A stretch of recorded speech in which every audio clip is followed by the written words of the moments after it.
Nailed it, man. You need to be hanging out with everybody who's just a little bit above. You need to be hanging out with your heroes, in my opinion.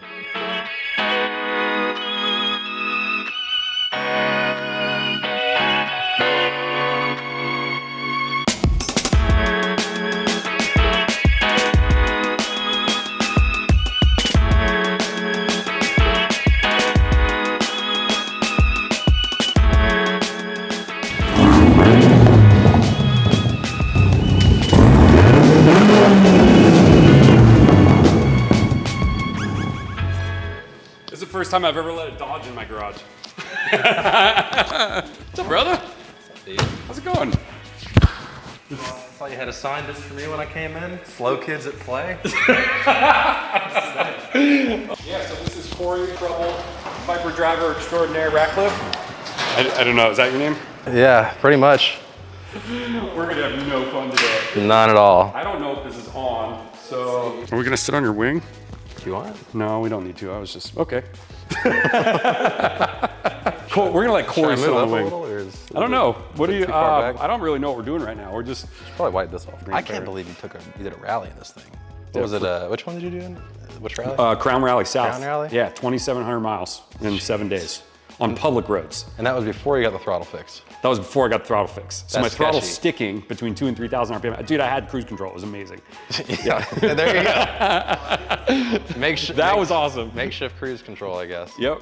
But we got that sorted. We got it sorted recently, so the car actually drives like a normal car now. As normal as a GT4 you can drive. Nice. But dude, you're here. This is awesome. I am here. Okay, so if we would have shot Pagani in this garage, it would not have worked. Pagani belonged in the Pagani garage. It does. This car belongs in this garage. I don't think he's leaving with it. Did you say you were gonna give him a ride home, Will? Yes. Okay, so he'll give you a ride, just leave the keys, no problem, I'll watch it for you. That's fine. You can watch this for a little bit. If that thing's gone in the morning, don't worry about it. I see how this goes. Everyone's always trying to steal my GTs. Hey, it's a Ford, how hard can it be? You have huge balls because you drive one of these and you drive it like a real man. I had one of these, I had an 05, and I didn't have balls as big as yours, so I actually sold mine. Should have kept it. I know. Should have kept it. I know. That was when I first met you. That was when you first met me. That's when I was like, this is my guy. Like, we were the only two Vipers that, I think it was Lamborghini Charlotte. Yep. I went there, we were with, I forget who we were with. I don't even think I was in the Viper that day. Actually, I think it was in my RS5. And then I came up to you and started talking about the Viper. That's right. And we immediately kicked it off. I came back down in the Viper not too long after that. And then I was like, I like this guy. And then he sold it. And then I was like, don't know that I like this guy. But then he came back with this. So he, silver lining. And totally redeemed himself. That's a Jim Carrey reference. But anyway. You did redeem yourself. Yes. Very much so, in fact. I don't think there's any two more iconic American race cars that I can think of off the top of my head. No, I don't think that exists. Production car-wise. Right. That's not like a 60s car. Well, and then like modern, like what we consider modern supercars. Because, I mean, this thing is 18 years old now. It can still put it to some of the top supercars out there today, which is absolutely insane. And this thing is still setting lap records. And it's not quite as old, but I mean, it gets by with 80s technology. It's just basically a hot rod with a giant wing and a guy that doesn't really want to live too long. But, that's just... If you guys don't know, Corey actually is legitimately setting lap records at racetracks in this car. This thing all is Northeast. It gets down, man. It It's really crazy. does. It was wild. We went out to Vegas. I set a lap time. I can't say legally quite yet, but once you see the show and it comes out, you'll see how close we were to some incredible people and some incredible cars. I kind of surprised myself with that. We've been to VIR. I won the car and driver lightning lap. Yep. And CMP, we reset the record there. And man, it's crazy how capable this car is. It really is. I mean, it's planted. It's just glued all the time. And he's the only guy in the world that, Vince, we're about to steal some of your footage. He did donuts around my GT40. I wouldn't even trust myself to do donuts around my own GT40. So it says a lot about this guy. I always brag about how good. It's funny, we'll meet someone in public. I'll be with Corey and I'll be like, this mother effer can drive, dude. And I'll just start like going into like how awesome a driver he is. So anyway, that's It's funny the amount of people that refuse to let me drive their car though. As good as I may or may not be, they just know what I potentially might do in their car, which is not. Yeah, we go to an open place and I was like, here, Corey, here's the keys for this. If they ask me to be respectful, if they ask me to be respectful, I'm respectful.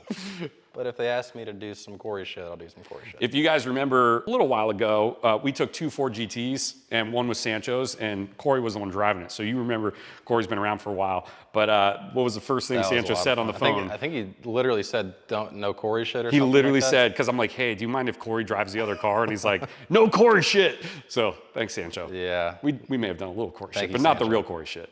No, that was fun. We were just, went down to Mexico for a couple minutes and back, and exactly. no big deal. So along the lines of Corey shit, because I'm going to actually interview him now, just he doesn't know it yet. So speaking of why you can drive this way, so tell us about your background with autocross and stuff. I have zero background with autocross. I have a lot of background with motocross. That was like when he came over one time and we were getting on ATVs. I'm like, hey, you ever ridden one of these before? Like the other, and then he's literally got it on 2 wheels sideways in my pasture. It was amazing. Yeah, so you got the perfect place for it out here, man. We're about to build a sick motocross track out here. He just doesn't know it yet. And if his wife is watching this, we're actually just doing some grading, right? Grading. We're not jumping over my house. We're not jumping over the house. We're jumping over his driveway. Yeah. So tell us about growing up in that and what that was like, and the motocross how you didn't die. It's a different kind of an upbringing, man. So I think, especially doing it from an early age, it kind of sets the bar pretty high for your threshold of what you consider chaos or just like I'm out of control kind of thing, right? Yep. And I think it translates into cars in that respect too, where the amount of composure you need to take or need to have at a very high speed in cars, especially on a racetrack. Yep. Is similar to that of motocross. You just have so much chaos going around you, but if your brain can process it and be calm and cool and collected about it, you can handle it no problem. Yep. So I think that's kind of where these two overlap quite a bit. Also line choice. And line choice for any track is going to be very similar, just outside in, trying to piece the whole track together like a puzzle and kind of just understanding the way to keep your momentum up and the most efficient way of doing that. And with motocross, that's everything. I mean, you can have the slowest bike out there, but you can still go win a race if you know how to piece a track together. Yep. It's 90% rider. Same can be said about cars. I mean, you have cars that could be a lot faster than this, but if you just can't keep that speed up around your corners, which is where the downforce helps a lot, you're just not going to piece together a fast lap, which, this in a straight line is not the fastest car out there, but it can keep that speed a lot longer than a lot of other cars can. So I think that's kind of the name of the game as far as the track stuff goes. We may have discovered that it's faster than that. We may or may not have tested all of his cars against my cars on the Mexico. highway. In Mexico. We would never ever do that. Closed course. Very closed course. Technically, he's a professional driver too, so that's another disclaimer. Technically, we're going to call it pro-am. Pro-am, No, it's definitely a hobby at this point, but I don't know. We'll see where it goes. Yeah, and I have a similar experience growing up because I was flying planes before I was driving cars. So I started flying planes when I was 15. Yeah. I did my solo on my first airplane on my 16th birthday, and the DMV was closed that weekend, so I didn't get my driver's license until Monday. Because when I was growing up, you could get your driver's license at 16. I had kind of a similar experience, not with riding motorcycles or anything, but flying planes. Right, so I have a little bit of that more risky nature. Exactly. What may be crazy to some people, for you, is just not quite there. I mean, you were military, everything. Yeah, like that, I've done. It doesn't take. I'm more risk adverse than most. Yeah. So maybe that's why you drive your cars. I don't know. having kids and all that stuff and getting a little older and you have more responsibilities slows that down a little bit, as you'll find out at some point. We always tease you about that, but that's a long time. Long time. But so I understand to an extent. Now yours, I think, takes even more balls, to be honest. You got cojones the size of. The motocross stuff is definitely risky. I mean, I had friends who got paralyzed when I was only 14 years old, right in front of me, and it's traumatizing, but it does develop a thick skin.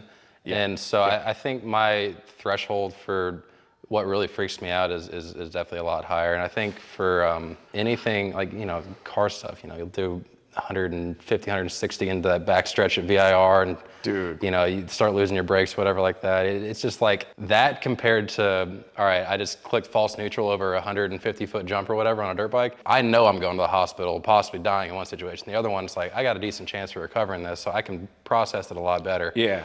And you have airbags, and it's kind of built to crash. What's the saying?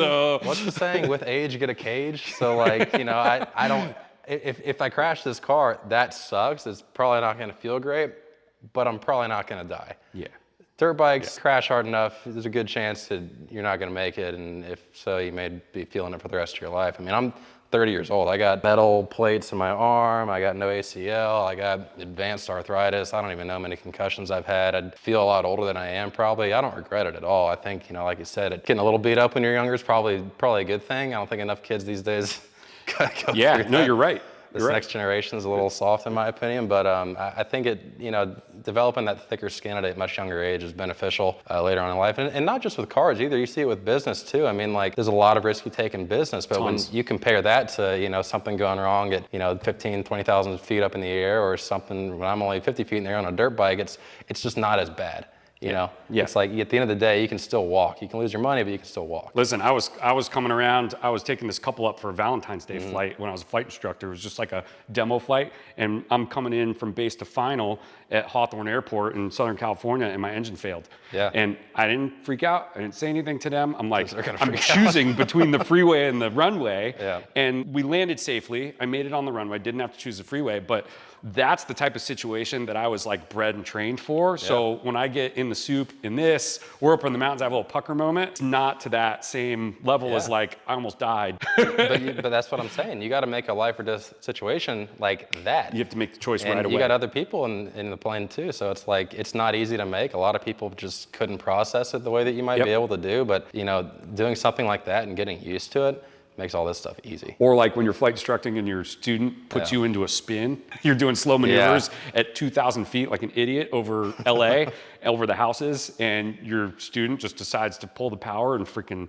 literally. I feel like there's a story behind this. There's and today's not about me, so I can get into it, but and then having the ability to like get out of that situation is gonna make us that much more confident driving with no traction control. Yeah. Right? Driving this at 160 miles an hour on the backstretch.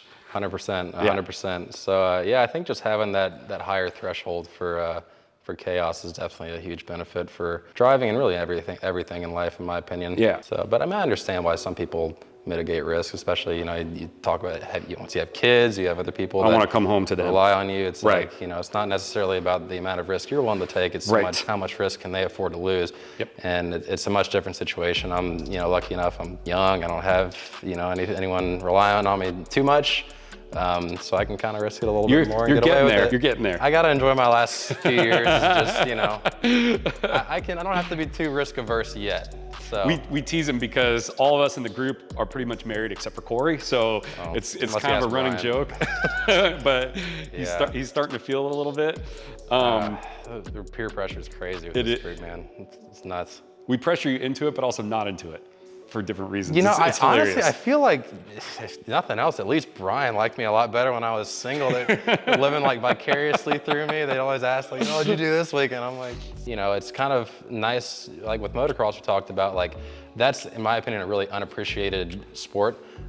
Like, even growing up as a kid, everyone's like, oh, football, this and that. It's like, dude, like, motocross is way riskier, but no one's ever gonna understand it because most people think dirt bikes, my cousin's got one of those, you ride to the power lines in his backyard. It's not like that level, whatever. But cars is something that's more universally appreciated. Right. So I think even people who maybe not even be into cars that much can still go for a ride in this and it's like a roller coaster. It's a complete thrill. And you see that all the time with your car too. I mean, the reactions that some people have to your car, it's rewarding in a sense that you typically wouldn't have with anything else because you get to see the joy that it brings somebody else. That's exactly right. And I absolutely love that. Yep. And so I kind of like scaring people, whether it's whoever, just in my car, or even guys like you, just taking them for a ride and doing something that we're gonna do that be today. A little out of their comfort zone, but so they're a lot of fun, man. And a lot of people have fun in them, and people of all ages and genders too. Yep. So take us to now, fast forward, out of motocross, out of that world. Your father was a developer, right? Real estate developer. He's awesome, by the way. Love that guy. But he did very well in that space. And you are kind of starting on your own. I know you've been helping manage some of the properties that have been in the family, right? Some of the retail properties, but now you've broken off on your own, kind of like starting out, almost like I did, where you're like, I'm gonna take the risk, I'm gonna make the jump, I'm gonna do a development. You've been raising money, you've put the whole thing together. Like, talk a little bit about now this new venture, because a lot of people that follow us, your following Miller loves his motocross side, because that's like all side-by-side ATV. But I know a lot of my people want the real estate side. So talk to me a little bit about that. Yeah, the real estate stuff is interesting. It's something totally new for me. Like I said, it's a different level of risk than what I'm used to. So I think it's, with anything that you're going to be successful at, you need to learn how to mitigate risk. Right. Something in a car, that's familiar to me. Something, monetarily or with real estate or with anything else, it's something new for me entirely. Yeah. And it's a lot different than managing properties that, my family may have had for a long time. So this is a lot different, the project that we're getting into now. It's nothing like what you're doing on a, much smaller scale than anything that you're doing. I mean, the risk is the same, right? Because you're signing on the dotted line, you're putting your name on the note, you're signing recourse. You're taking on that risk. Like, it can literally bring down your entire life. So it can. Definitely, this one definitely can. But you're used to that. Yeah. From this kind of stuff, just in a different way. But like I said, I think doing things like this in the past have make you a little bit more numb to it. At the end of the day, I could lose a lot of money, but I still got my health. I still can go hang out with you guys anytime I want to. That's right. Still got my friends. It's risk, but it's not as bad. So I think I'm more willing to take a lot of those risks because of things that I've done in the past. So I think it'll go really well. I mean, like I said, I have someone like my father who I can kind of refer to and be like, hey, what do I do here? Who should I call? What's my next step? What's the best way to go about this? And he's great too. But also, we have a really, really good friend group of people with a lot of different backgrounds in real estate. Real estate's a very broad business, in case you don't know. Extremely broad. And so, you have someone who's you got the apartment game just on lock. My father may have more shopping centers, retail on lock. You have someone like Joe who...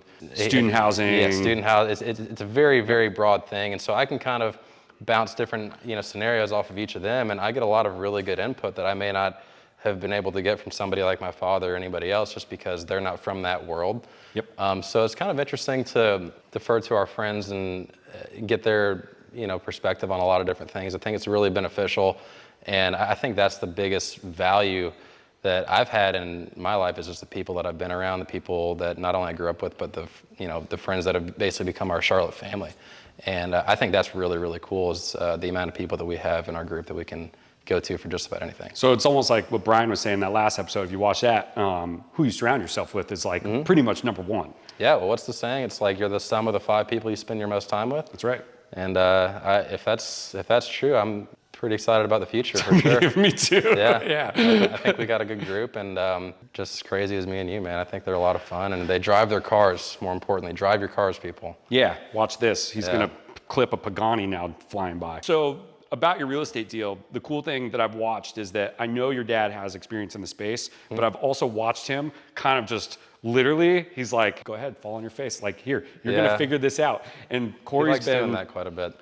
What's that? He likes to do that quite a bit. I know, but that's cool because it would almost be an injustice. Like you see a lot of people who have parents who've been in industries and they kind of hold their hands and they do a lot with them, and it's an injustice to the child because it doesn't give them the ability to figure it out for themselves. And I've watched you took this deal from day one to where it's at now, which you're almost ready to go. Mecklenburg County of all places, which is, easy. I won't even build in. Not easy and learning that. Dude, listening to your stories of like, man, I had to go to this meeting. Everyone thinks it's just like this success thing and stuff. And I've watched you, dude. It's not pounding just like pavement. It's crazy. It's not as easy as a lot of people may think it is. It's definitely a lot of work, and especially figuring it out along the way is, I think that's kind of my learning style, and my dad knows that too. Like, where it may seem tough at times, just him being like, figure it out, good luck, or whatever. It's, he understands that like, I usually learn my best by figuring it out on my own. Yeah. And so that's kind of where we've gone with this, and I'm learning so much through, hopefully not too many mistakes that will, make or break me, like you said earlier. But yeah, I think it'll turn out really well. And so it's kind of cool just kind of being able to see everyone's skill sets like in real time with my own personal project. It means a lot more to me than just them telling me of like, oh, I do this, and this. It's like, oh, okay, that's cool. But you don't really understand how complex it is until you're actually doing it. And then when you get thrown into it with a more of just like a, well, let's see how this goes, and I'll figure it out as I go kind of mentality. It's cool kind of figuring that out and seeing how your side of the brain works compared to mine. And so I'm learning a lot, man. It's fun. And a lot of what you're doing right now is what we talked about too, with bidding out the project. You really, it's crazy because all the stars have to align from day one, and you have to kind of, like you said, you have to look forward. You have to play chess. So like with interest rates going up again, we all thought they were going to pause. You got to play quick too. You got right because we don't know now at the end of the year, is the Fed going to keep raising rates? So you almost have to like Yeah. put in more mitigating factors Well, for that as a possibility. That's the risk you take. And so, I mean, I remember what, like my property, for instance, if you got an acre or more in Charlotte for a decent price, it's getting bought as soon as it goes on the market. And if you're not going to buy it, there's 5 more developers behind you that will. Yep. And so, you know, as soon as I find a property, I'm immediately plugging in everything to my pro forma as best as I can, planning, you know, however 8, 9 months into the future for what may or may not happen. And I'm thinking, then I kind of got to weigh my options, like, this is a good deal or this is not a good deal. If I'm wrong and I'm stuck with this thing, now, you know, we have to go under contract soon, because if I don't, somebody else will. Right. Then I'm stuck with this thing. Then you're pregnant. Then it's like, all right, so we got to make something out of this, and that's where you got to get creative. And that's what deferring to people like you or anyone else in our friend group can help a lot, because there's so many different routes that you can go with the property to make it work. You know what's awesome is this new rally we started has been epic, and that's going to grow. And I love that it's all of our friends doing it, and there's definitely a lot of people who've been watching this stuff who want to get involved. So I know Miller is going to be like the media guru now on the, and he's going to work with Tom to like put together that side of things. And I just love that we also are involving the community, the car community. I mean, Will's here for the first time, and hey, Will, everybody say hi. You know, like, and he's over here because he wanted to be a part, because that's what's happening. We're, you know, everything that we're talking about, we're not only exposing like how cool this area is with the car scene, but like also it's an opportunity for people to actually get involved. I've just been coming to car shows that are familiar faces that we've become friends with, you know? So yeah, 100%. I love that part of this. Yeah, and it's cool because, I mean, they talk to us about not even cars all the time. We get to know a lot of these people and what they're going through in life, and, you know, things that, you know, we might be able to help them with. Or exactly. I learned a lot from these people too, who are just genuinely interested in our group and what we've done. And I think what we have is really special. I think it's inspired a lot of people to completely agree. Really kind of do a little self-reflection in their own life. Like, am I hanging out with the right people? Am I going where I want to in life? Or, you know, do I just need to be going out drinking every single weekend, or should I focus a little bit more on who I'm around and doing something that's going to better me in 10 years from now? It's really cool to see that and what the car community in Charlotte has become. And it's not just about cars anymore. It's more about, you know, improving everyone else and giving them the best advice that we possibly can. So I think that's really cool. And Brian that got that Pagani, he flipped the whole Charlotte car game up on its head. See, you guys are bad influences in that, because how am I going to keep up? Like, God, listen, you're doing just fine. Well, but what it does is, even within our group, it inspires each of us to do more. It does. Right? Like, there are times where I sit back and I'm like, you know, I'm pretty happy. I don't need to do that next thing. And then Miller and I think it'd be fun to go ride in a Pagani, and I come back, I'm like, Mark, Amy, need a Pagani.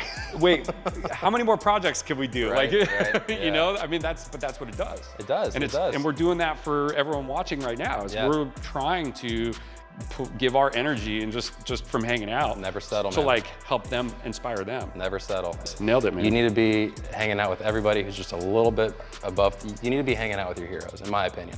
If you're not, you're in the wrong group. Yep. You want to be able to look up at every single one of your friends and say, some version of them is where I want to be in 5 or 10 years. And I'm going to do that by being exactly the kind of person that this is on a day in and day out basis. And it's not just from like a financial perspective, but, you know, from a morality perspective. You know, we have so many people in our friend group, and they take care of a lot of people, and you'll never hear about it. They never put anything on. That's what I love about it too, because these guys are genuine about what they do. Yeah. Hang out with your heroes. I love that. I learn new shit on this thing every day, man. Yeah, no, you find your heroes, hang out with them, man. That's you know what life's all about. You know what else I love is you and I work so hard, and we'll kind of wrap this up because we want to do some car stuff. But what I also love is it's Tuesday, and you and I are standing here in my garage on a Tuesday with this beast and all this stuff, and we have and a lot of people would say, you're lucky you're this. And it's not, because we're out there working 10 times harder than most people, but we have flexibility in our lives from what we've created as far as the developments, the managing properties, you know, it's just we've built our lives to allow for us to do this. Yeah, no, it's great. I mean, this is a nice office for a Tuesday, I'll definitely say that. But I mean, in a sense, you know, it allows you a lot of flexibility, but in another sense too, it's like you're not really ever not working too. I mean, I got 35 emails, there's another one, 36 emails.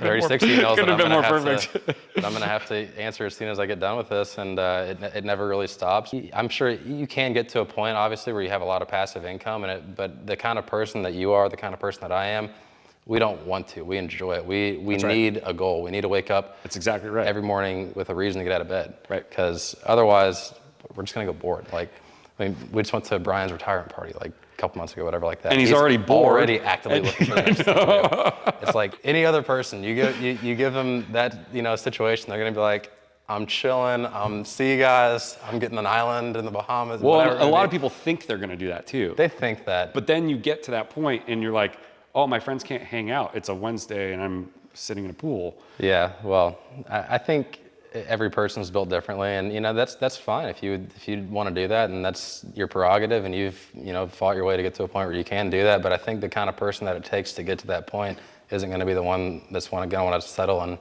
stare at four walls all day and just chill and watch Netflix or something. It's like, I think the kind of person that can get to that point is the kind of person who's going to want to, find the highest and best version of themselves no matter how long it takes, and I don't think they're ever going to stop. This has been like growing another business. Like there's so much that goes behind the scenes that no one sees. You guys are really working at this thing, man. We are I'm impressed. working hard. Yeah, and you got some great content coming out. Thank you. Yeah. Well, shit, you're about to be a personal testament to that. Hopefully. I want to get him involved in this a lot more so that inspires him to go do one of these channels. You don't got to ask me twice to come do dumb shit in fast cars, man. You know me. So. We actually have a bunch more videos planned where he doesn't know it yet, but we're going to ask him to come drive some of our stuff. Oh, man, I would as a second driver. So stay tuned. But like, I don't want to, but if I have to, I mean, who am I to say no? So if you guys have made it this long in the video, thank you, Corey, for coming. One of the takeaways that you'll get is all of us, even though we look like we're just having fun and we got the world by the balls, which we do in certain aspects, we work really freaking hard. Like right after this, right after we shoot all this stuff, Corey's probably going, you're going to look at one of the builders who you're having quote your properties. 4 properties. You're going to look at 4 properties and it'll probably be 5 o'clock by the time you leave here. I can get it done probably quicker than that in this thing, but I got this 4 that he built that I'm looking at today, and then I got 3 more potential properties I'm looking to buy by the end of the day, and it's just it never ends. It never ends. Man. Yeah, like in Miller, for example, because I'm going to call him out right now. Miller's been able to be around so much of this and get so much value out of us because he's my right-hand guy, dude, and he's such a good friend. And we ride around in this and we do all sorts of stuff, and he's just in the mix.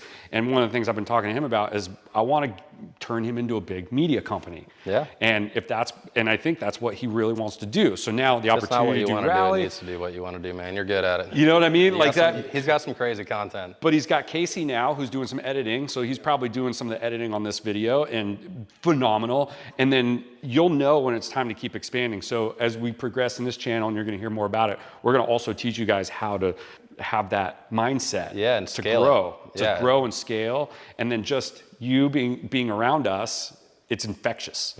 So, well, I can tell his arm's about to fall off because he's been literally holding. How long? 40 minutes. Oh my gosh. 40? Really?